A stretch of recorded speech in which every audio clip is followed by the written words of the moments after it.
Good morning बच्चों, कैसे हो आप।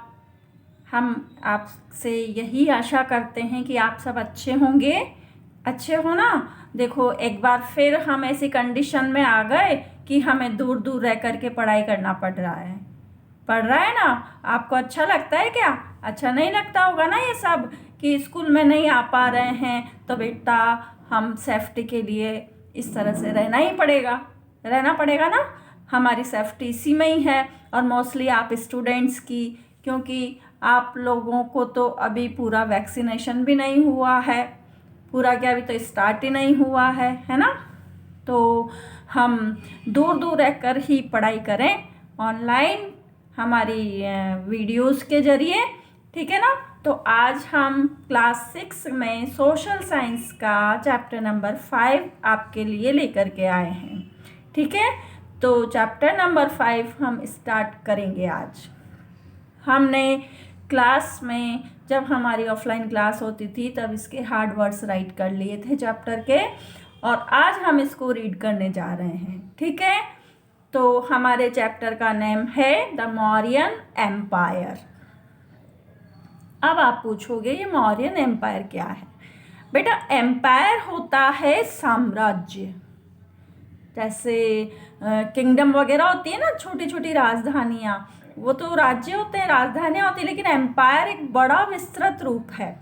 बहुत बड़ा साम्राज्य अगर कोई राजा फैला लेता है अपना, तो उसको एम्पायर बोलते हैं। बहुत सारे छोटे छोटे राज्य मिला करके बड़ा बड़ा साम्राज्य हो जाता है, उसका एम्पायर बन जाती है।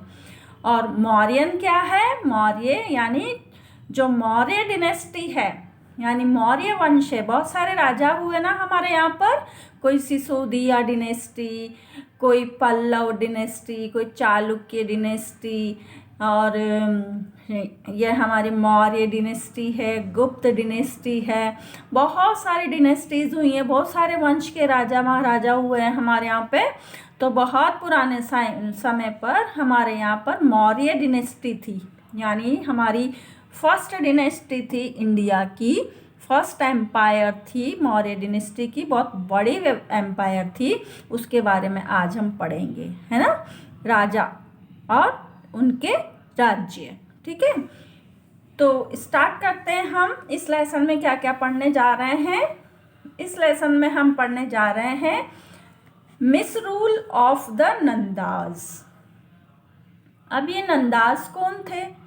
ये एक डिनेस्टी थी, एक वंश था राजाओं का, जिनको नंद वंश के नाम से जाना जाता था। ठीक है। उसके बाद हम पढ़ेंगे चंद्रगुप्त मौर्य को, जो कि मौर्य डिनेस्टी का एक इम्पॉर्टेंट रूलर रहा, फर्स्ट रूलर। चाणक्य के बारे में पढ़ेंगे, अशोका के बारे में पढ़ेंगे, और बिंदुसार के बारे में पढ़ेंगे। तो ये सब मौर्यन एम्पायर के ही किंग हैं। तो सबसे पहले हम पढ़ते हैं misrule of the Nandas. Nandas means Nanda dynasty जो थी, नंद वंश के जो राजा थे। तो आइए हम रीड करते हैं पहला paragraph. During 600 to 400 BC, Magad was a strong kingdom in the northern India, founded by Bimbisar and strengthened by Ajatashatru। तो बेटा, इसमें क्या बताया गया है कि 600 से 400 BC तक, यानी BC मीन्स बिफोर क्राइस्ट, ईसा पूर्व, मगध नाम का एक मजबूत साम्राज्य था नॉर्थ इंडिया में, उत्तर भारत में। उत्तर भारत कहाँ है आप जानते हो ना। इमेज रखो ध्यान में, जैसा कि हम क्लास में पढ़ते थे, मैं बताती थी आपको कि इंडिया की मैप का जो इमेज है वो हमारी बॉडी में फिक्स हो जाना चाहिए, हमारी माइंड में फिक्स हो जाना चाहिए, कि हमें जब भी नॉर्दर्न इंडिया की बात करें तो नॉर्थ इंडिया हमारी इमेज हमारी आंखों के सामने आ जाए।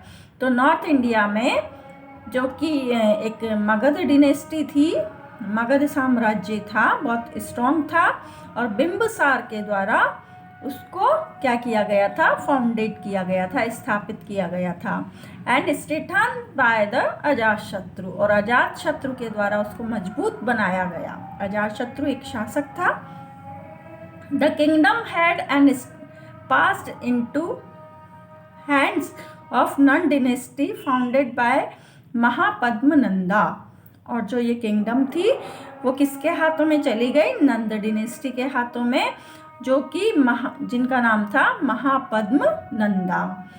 The Magadha empire continued to grow in area. Magadha empire उस एरिया में कंटिन्यू ग्रो करती रही, यानी फली फूली विकसित होती रही। फेम एंड पावर, प्रसिद्धि फैली हुई थी चारों ओर उसकी, और एक पावर जो था वो बहुत पावर वाली डिनेस्टी थी मगध एम्पायर की। विच अलेक्जेंडर कुड नॉट डेयर, ऐसा जो था कि उसकी सारी जगह मगध एम्पायर की, नंदवंश की जो फेमस था और पावर थी उसके पास, वो किससे नहीं सुहाई? अलेक्जेंडर को। अलेक्जेंडर को हम सिकंदर के नाम से भी जानते हैं। वो इसको डेयर नहीं कर सका और उसने क्या किया? इन्वेड कर दिया। इन्वेड मीन्स चढ़ाई की, आक्रमण कर दिया। Dhanananda was the first last ruler of Magadh. Dhanananda कौन था? रूलर था, लास्ट का, सबसे लास्ट का रूलर था मगध का, फ्रॉम द नंदा डिनेस्टी, जो कि नंद डिनेस्टी से ही था। Nanda rulers were oppressive, pleasure loving and inefficient. जो नंद वंश के रूलर थे वो बड़े ऑप्रेसिव, यानी ऑप्रेसिव का मतलब जो दूसरों पर अपना अत्याचार करते हों, प्लेजर लविंग, आराम भोगने वाले थे, और इनएफिशिएंट, और उनके पास कोई पर्याप्त सामर्थ्य नहीं थी कि वो अपनी जो प्रजा थी उसको खुश रख सकें। दे वर अनकाइंड टुवार्ड्स देयर पीपल, और वो नंदवंश के जो ये रूलर थे वो क्या थे? अपने जो लोग थे, अपने जो प्रजा थी उसके प्रति क्या थे? अनकाइंड थे, यानी उनके अंदर दया नहीं थी प्रजा के लिए। The people groaned under heavy taxes collected from them to keep a huge army. और लोग जो थे वो ग्राउंड कराते थे, पीड़ित थे, क्योंकि उन पर हैवी टैक्सेस लगाए जाते थे हर चीज़ पर, रोड पे चलने का, घरों का, काम धंधे का, हर जगह उन पर टैक्स लगाए जाते थे भारी भारी। और collected from them to keep a huge army, उनकी जो बड़ी सेना थी उसको रखने के लिए, उसकी सार संभाल के लिए बड़े टैक्स लगाए जाते थे। The Nanda rulers were quite unpopular with their subjects.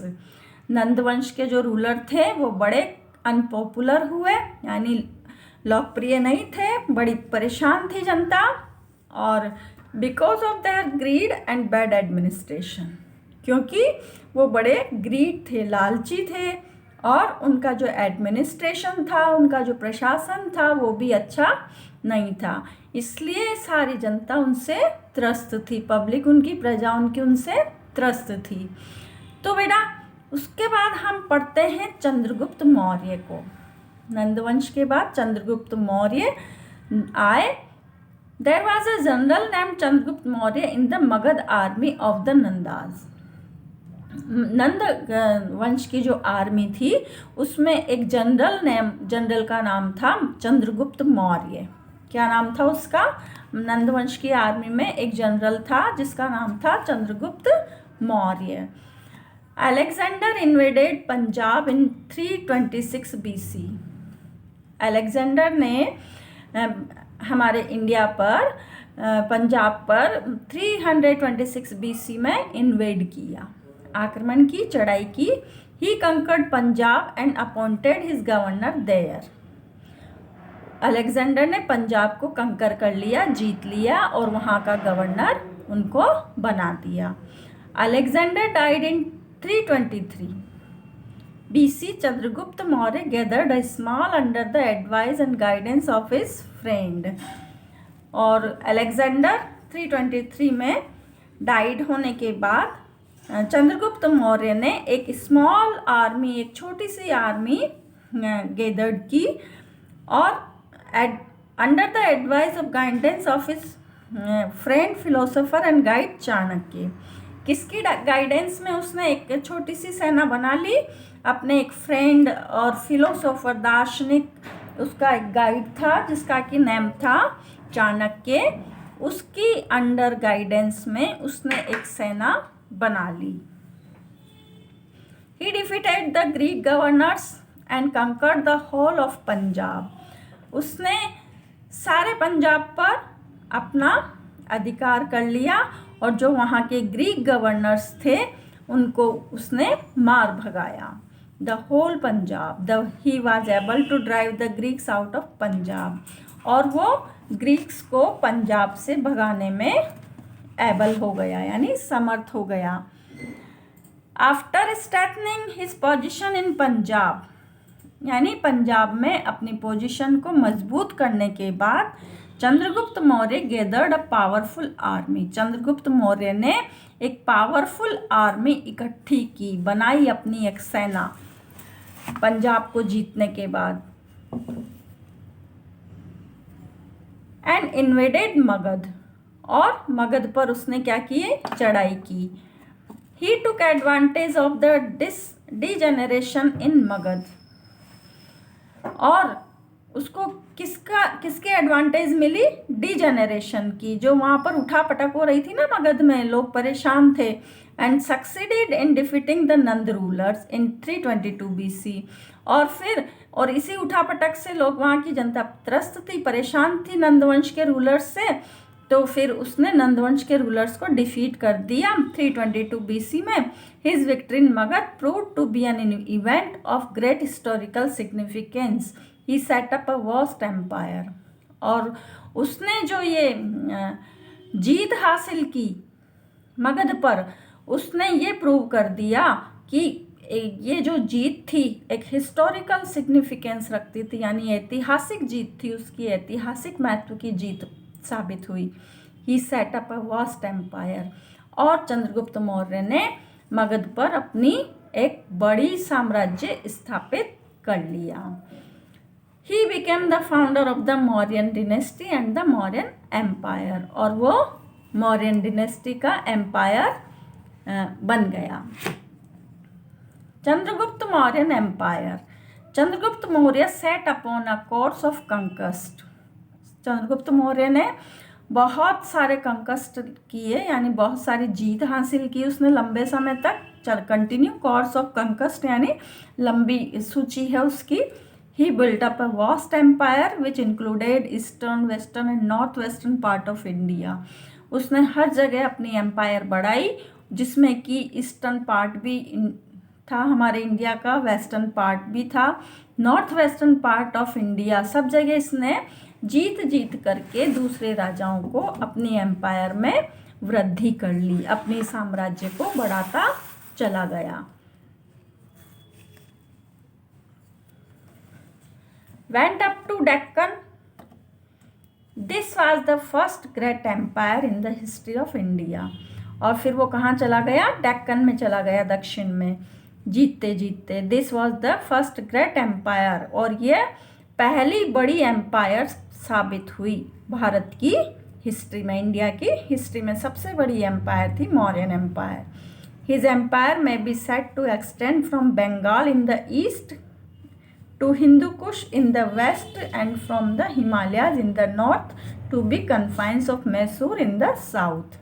यानी कि इसकी जो एम्पायर थी चंद्रगुप्त मौर्य की, मौर्यन एम्पायर, वो कहाँ से कहाँ तक फैली हुई थी, ईस्ट में तो बंगाल से Hindu Kush in the waste, और वेस्ट में हिंदू कुश तक, and from the Himalayas, Himalaya से लेकर के नॉर्थ में कन्फाइंस फैली हुई थी Mysore in the south, south तक, मैसूर तक इसकी एम्पायर इसने अपनी बढ़ाई। किस तरह से बढ़ाई, अपने अच्छे शासनकाल से, अपनी पावर से, अपनी आर्मी से, सभी के जरिए इसने अपने एम्पायर को बढ़ाया।